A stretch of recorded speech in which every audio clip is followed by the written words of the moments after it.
Good morning, everybody. And it's my honour to be hosting the first full session of conference with, of course, the man right at the heart of government, Michael Gove. So, Michael, we would have been looking forward to welcoming you to Birmingham, but sadly that can't be so for conference. But it makes me think, of course, 12 months ago we were in Manchester, full of energy, looking forward to a general election, which came very soon afterwards. But of course, it's been an incredibly difficult year since then. So just to get us going, I'd love to hear your reflections on the year, the highs and the lows. Thank you very much, Andy. Thank you. It is a pity that we're not in Birmingham this year. Conference is a very, very special time in the political life of all of us. And Birmingham, I think, is absolutely the place that we would all want to be. But the last 12 months, you're right, since that Manchester conference, have been tumultuous. Amanda's been reminding us, of course, of how we all felt on election night. An amazing range of victories, and of course, particularly in the West Midlands.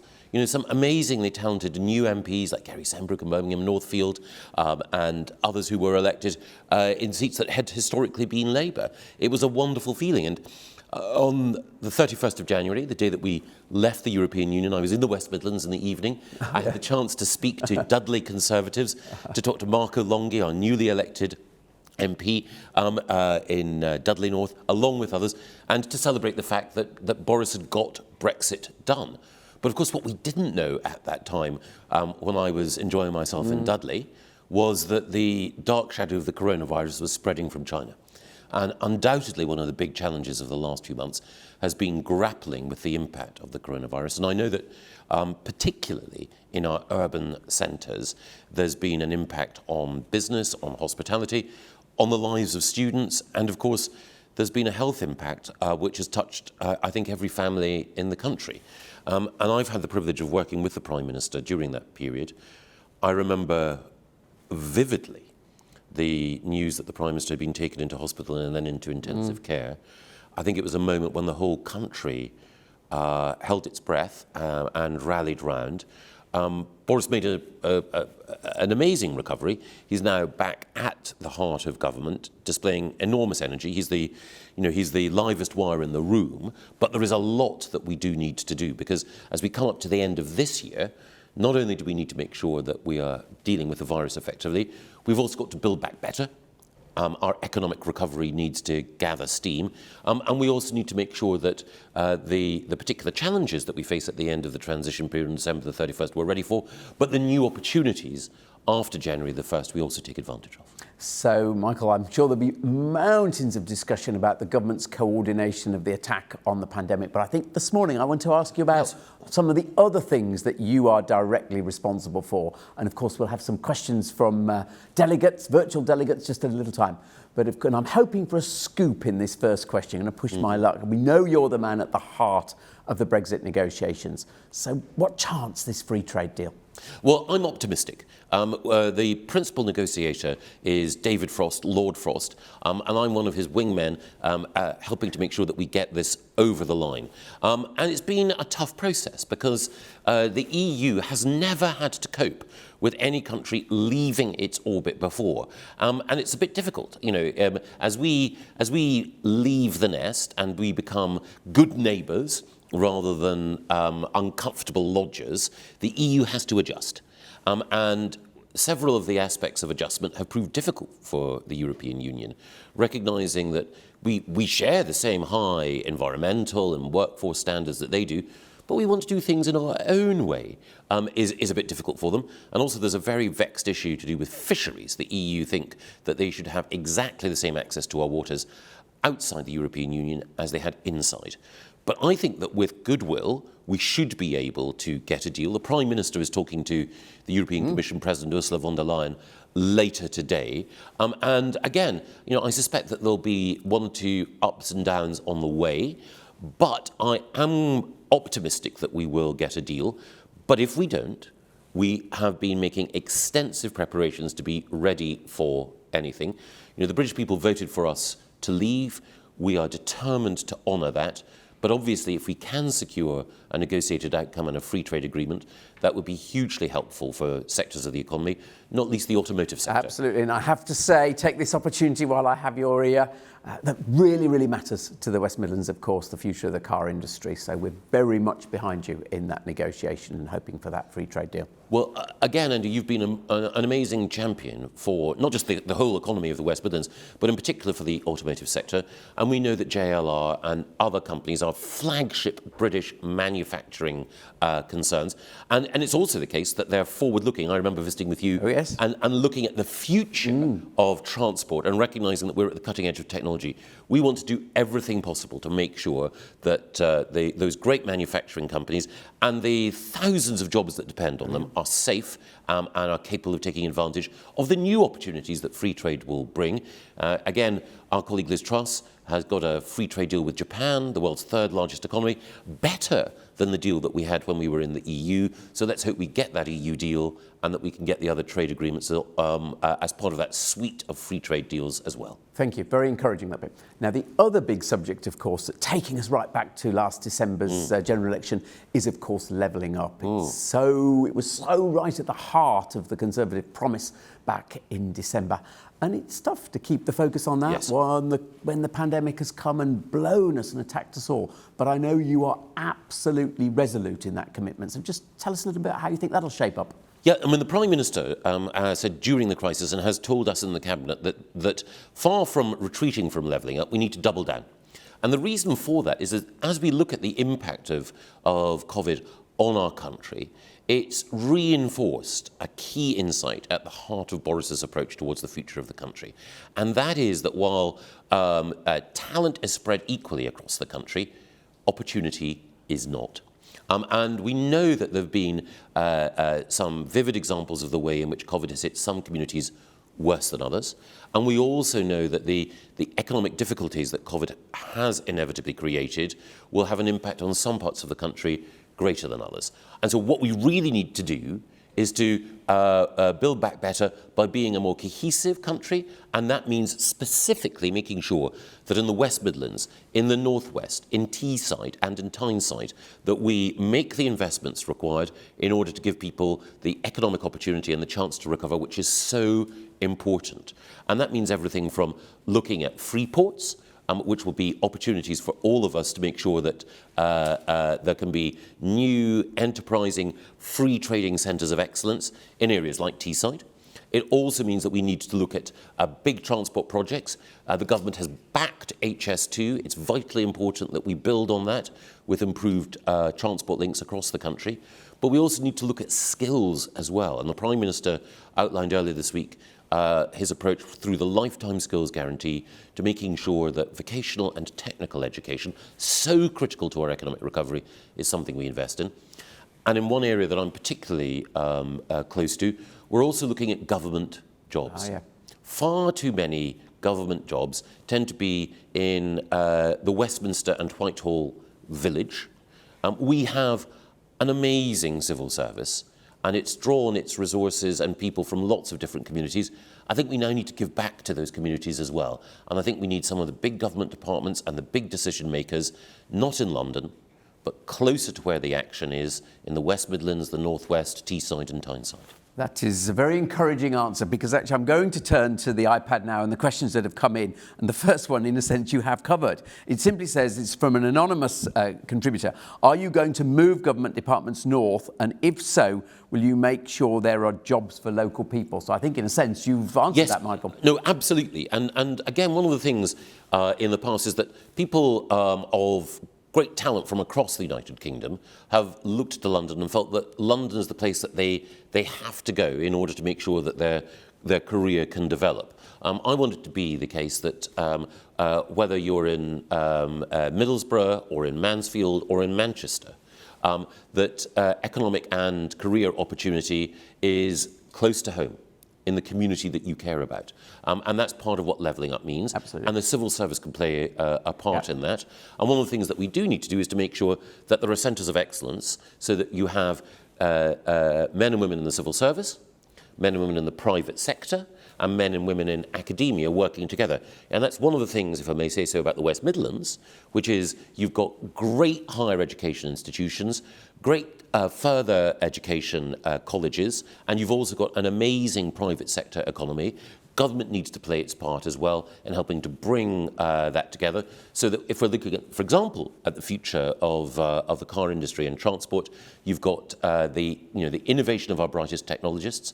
You've got the smarts that you see in some of those top companies, but government also needs to play its part as well in the new energy technologies that will fire up that recovery. And just an example of where that's working well, which isn't about the car industry in the West Midlands. If you take Homes England, yes, they have recently moved their second headquarters to Coventry. Yes. Brilliant that actually we've got that government agency thinking about our whole approach to yes, building more homes, and it's been, as I understand it, extremely successful. Yes, and a part of the world that's very dear to me, the northeast of England, you have in Newcastle University excellence in the life sciences field, and I think one of the things that we do need to do is to recognise that our universities are often at the heart of right. Economic success, and we have great universities across the UK. So in places like Newcastle, we really should make the most of the constellation of talent that is there, and government has a critical role to play. Brilliant. So you've whetted the appetite of lots of people around the country for that now. So they'll all be looking forward to welcoming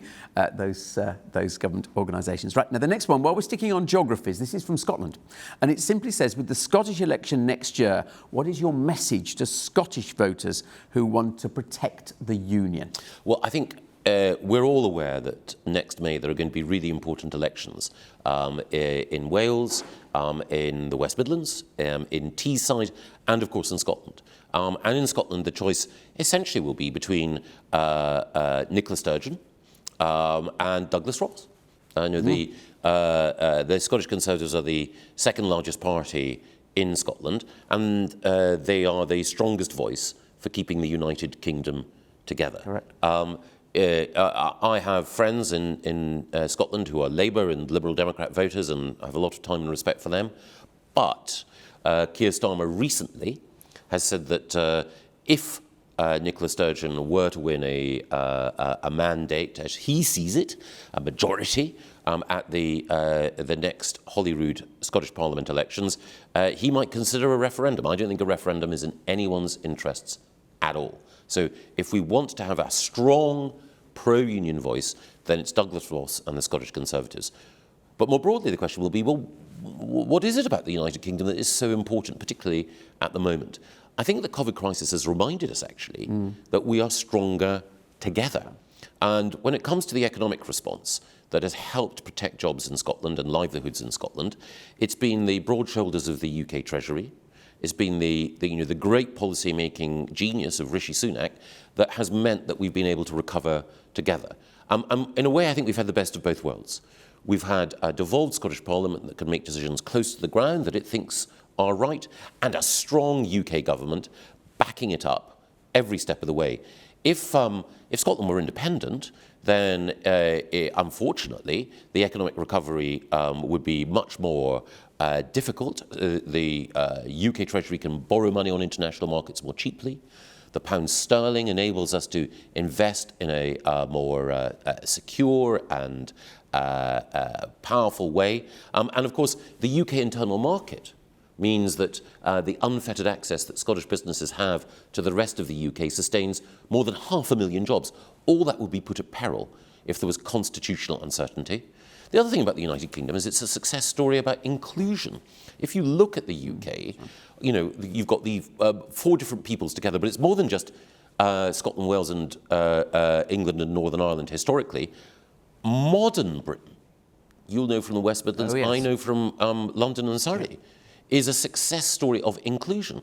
And if you look at our Conservative cabinet, Rishi, Alok, Suella, Pretty, there's no other government anywhere in the world which is so inclusive as our own.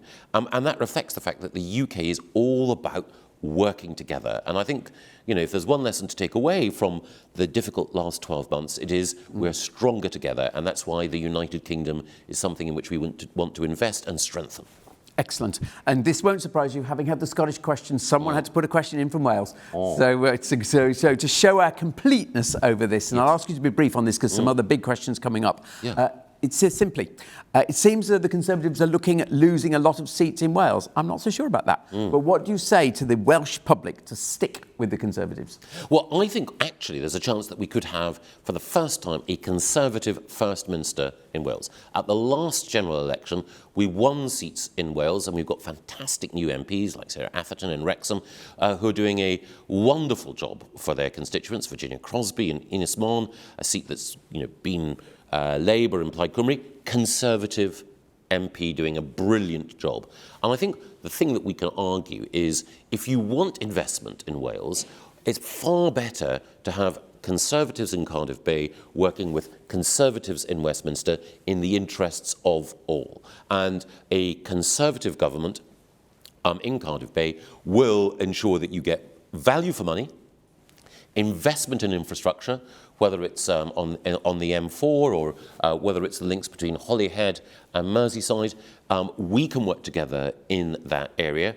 No disrespect to the individuals in the Welsh Labour Party who are currently in office at the moment, but they just don't have the ability to deliver for Wales in a way that Conservative politicians would. And if I may say, that was the story of the West Midlands as well. People said there is no chance of us winning, and we did, and we beat the Labour establishment. So my message to the Welsh is be confident. Exactly, and as a result, you've been able to deliver because you're working effectively with a Conservative government in Westminster. That is the secret sauce for Wales's economic recovery. Cooperation between Cardiff and Westminster with Conservatives in power in both. Excellent. Right, the next question comes from Councillor Ed Gretton, and again it's about another issue very close to my heart actually. To boost our economy and jobs, are we bringing forward as many infrastructure projects as possible? Particularly, he's called out road, but of course there's rail, there's internet and everything else. Yes. Again, it's a passion of Boris's. Levelling up is about making sure that economic opportunity is spread more equally across the country. That makes sense because if we can unleash talent in every part of our country, we can perform better on the international stage. One of the things that's held us back in the past is that certain parts of the country have punched above their weight, others have been overlooked, and as a result, the talent there hasn't been given the chance to flourish. That's bad for the individuals, bad for the communities, but also bad for all of our economies. That's right. And we need to work together.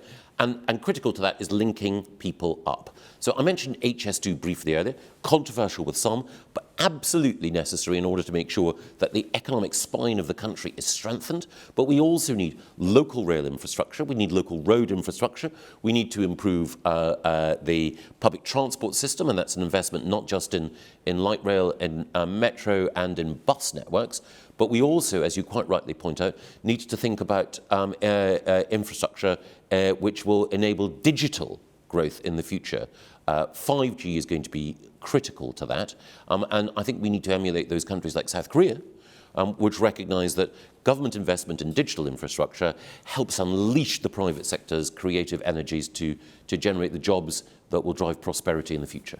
So, Councillor Ed, I think we can call that a pretty categoric answer there, Absolutely, Michael. yes. And I have to say, thank you for the support for HS2. No. Really critical to the Midlands going forward.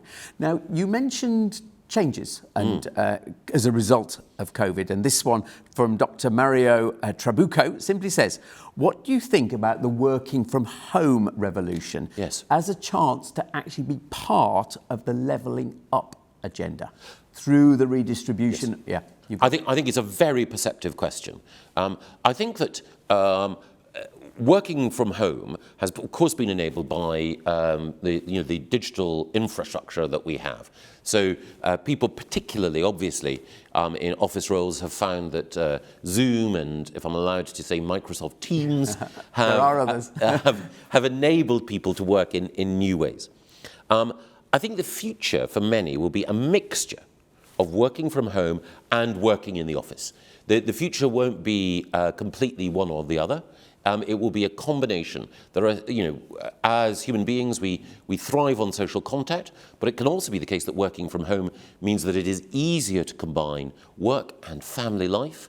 And it's also sometimes the case that productivity can be far greater when freed of some of those distractions and able to concentrate on the task in hand. Of course, we also know that there are some jobs which you just obviously cannot do from home, and that's why during the course of this crisis we've been very clear that in a COVID-secure workplace, whether that is a factory or a school, then life can go on not quite as before, but people can be working in that environment that they've been used to. But the key thing about the changes that have been enabled from working from home is exactly we can look at the future and say you don't need to have a concentration of people in a Whitehall department operating in that way. You can have the decision makers dispersed. You can have people who are operating digitally, who may come in for particular meetings, but who can live and work and contribute to the life of the communities that they love outside London or outside some of our major urban centres.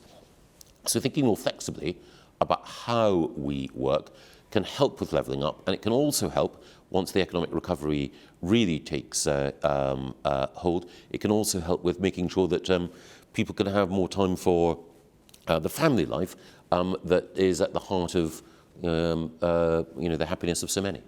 Lovely. Lots more we'll hear on this, I think, over coming months. Now, you touched on this a little, but I'm going to push you a little bit more on it because it's a question come in from Lynette. Obviously, we know there will be significant redundancies on the back of COVID, despite everything that's been done. That is unavoidable. But the response to it, Lynette asks, will there be support and encouragement for UK industry and manufacturing in particular? Yes. We recognise that you can't have a successful economy in a country like the United Kingdom unless manufacturing is part of it. And a successful economy depends on, obviously, financial and business services. It depends on innovation. But financial and business services need manufacturing as the bedrock which they support. And innovation comes, in many cases, from manufacturing. Now, that manufacturing can be in areas which Britain has led on in the past, like aviation and aerospace, as well as the automotive sector. It can come from areas where we are strong, but where we can be even stronger, like pharmaceuticals. It can also be in areas like life science and robotics and artificial intelligence and so on. But we absolutely do need to invest in these areas, and we need to make sure that we've got the workforce required. So that involves both the people who will be the technicians and the fixers of the future. That's why the Lifetime Skills Guarantee and investment in technical and vocational education counts so much. But it will also come from some of the cutting-edge technology in which our great universities are investing. But it will also come from making sure that we have a strong free market culture in this country, so people are prepared to take risks, invest, and reap the reward. The final thing that I would say is that, of course, there's going to be some inevitable, as you say, churn in the job market. One of the key things about the Lifetime Skills Guarantee is that it acknowledges that as some industries employ fewer people, others will employ more, and we need to be there for people at every stage in their life to help. In the past, people have worried about the job-destroying impact of technology. So people worried when cars were invented that would be the end of the line for people who are working as groups. People, obviously worried when you had some of the digital breakthroughs that we've had, that would mean the end of employment in particular areas. Yes, but it also meant that new jobs were created. So, one of the areas in which the UK excels, which is the computer gaming industry, there are thousands of jobs there, employing people who are creative, highly skilled, technically adept. Those jobs simply didn't exist 30 years ago, so there will be new jobs in the future, but we need to be agile, and government needs to help. And we need to be there for people who, at a time which is full of possibility, is also potentially disorientating, saying, we will support you. So that's why the retraining is so important. So, completely. So if I may just say, it was lovely to hear the Prime Minister call out what we called our digital boot camps when he did his speech on Tuesday. Great success, we piloted, great to see that now being taken nationally, but it's exactly what you're talking about, Michael. Now, the next question is completely different, and I know you feel very strongly about this, so I'll read it out word for word. Sean Hegarty asks, how can we help those who say they are unable to openly share their political opinion in fear of backlash from friends, family, unions, employers, and so on? Well, I do sympathise, because one of the things that is a feature of our times is that you sometimes see particularly on social media, what's being called cancel culture. And that means that if people say something that others deem to be beyond the pale, then they're told your views are wrong or disreputable or unworthy. I think free speech is so important. It's the way in which society moves forward and makes progress. We test ideas. We should always do that in a courteous way and a respectful way and learn from others. And if any of us find that a strong contrary view is put forward, we can always learn from that. But one of the things that is particularly difficult, I think, is that there are some workplaces where people who are conservative or right of centre feel that it is something that they have to hide. I think that we should welcome, in any workplace, a range and a diversity of views. And one of the things that I've tried to say about government service overall is everyone who's a civil servant wants the government to succeed. Absolutely, that's the professionalism at the heart of it. But also, I want people with different perspectives on life. I want people who have perhaps spent a significant part of their time as a carer and who bring a particular sense of experience and compassion. People who may not have had an easy time educationally in the first part of their life, but who are flourishing later and who therefore know what adversity means. And in the same way, I think in every workplace, you benefit from having people, maybe some people who are conservative, maybe some people who are liberal, who feel that their own life experience is valued. Because it goes back to what we were talking about earlier. Countries only succeed when you think that everyone is valuable. And you may disagree with someone, but if you make the effort to understand, you benefit as a result, and we're all stronger. Excellent. So, Sean, I hope that's an encouraging answer for you. Now, we've got time for just 2 more questions, if we're relatively quick, hint, hint. So the first one comes from Lynn Jameson. And again, I think this is very interesting. It's been a really tough time in government to get messages across. Yes. The whole question of communication during the crisis, unprecedented challenge, really. So what are your reflections on that and how government needs to think about the communication process?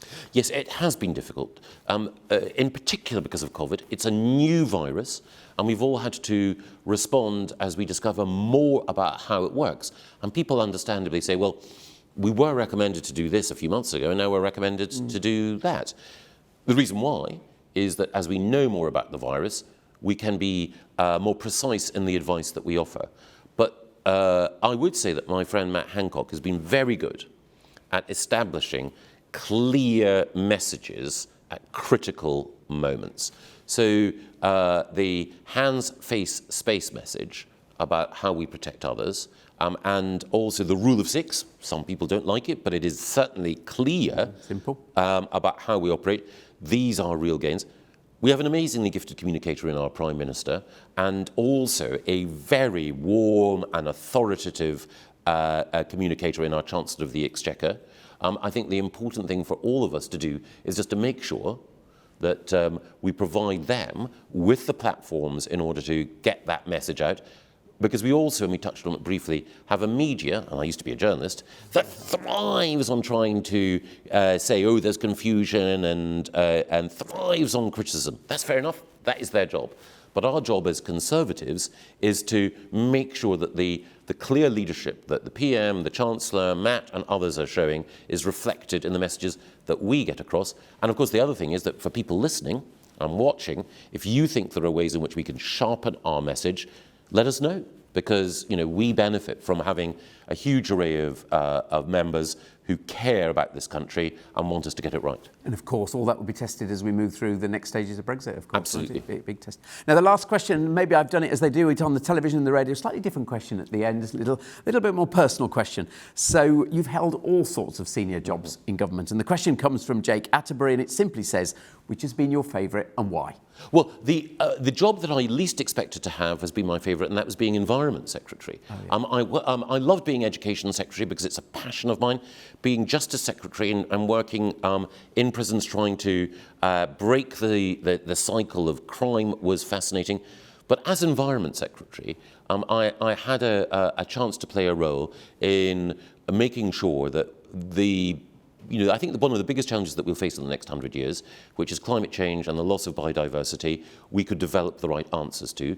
It also meant that I met amazing people, not just in the world of agriculture and fisheries, but also people who are responsible for maintaining and enhancing the beauty of this country. One of the wonderful things about the whole of the United Kingdom is that, notwithstanding some of the problems that we've had over the last 20 or 30 years, it's still an amazingly beautiful, biodiverse, naturally rich place.